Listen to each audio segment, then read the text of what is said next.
फेसबुकाव लोगो मोनबाय इन्स्टाग्रामाव गलिबाय वाट्सएपाव सानैजों मेगन खेबलायबाय हेलो लोगोफोर नोंथांमोनखौ आरोबाव आंनि बे गुबुन मोनसे गोदान भिडिअ बरायहरबावबाय आसा खालामो नोंथांमोना भिडिअखौ मोजां मोनगोन होननानै बर'नि फैनो गोनां गोबां आबुं सावथुन आरो बर' एलबाम्सफोरनि बागै मिथिबाय थानो थाखाय नोंथांमोना आंनि गोदान चेनेलखौ साबस्क्राइब खालामना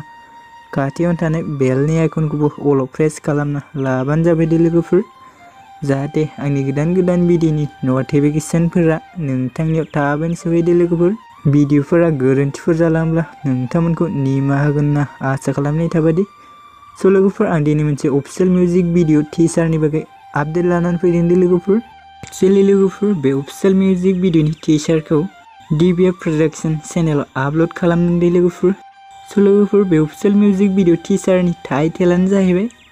फेसबुकनि स्विनाइ सो लोगोफोर दानिया फैदो दे बे अफिशियेल मिउजिक भिडिअ नोंथांमोना सोर सोरनि फाव खालामनायखौ नुनो मोनगोन सो लोगोफोर बे अफिशियेल मिउजिक भिडिअनि स्टारिंफोरानो जादों बर'नि मुंदांखा एक्टर्स बिथां लिंसार आरो दिब्या दे लोगोफोर सो नोंथांमोन बे अफिशियेल मिउजिक भिडिअनि मेथाइखौ सोर रोजाबदों होनोब्ला बर'नि मुंदांखा सिंगार बिथां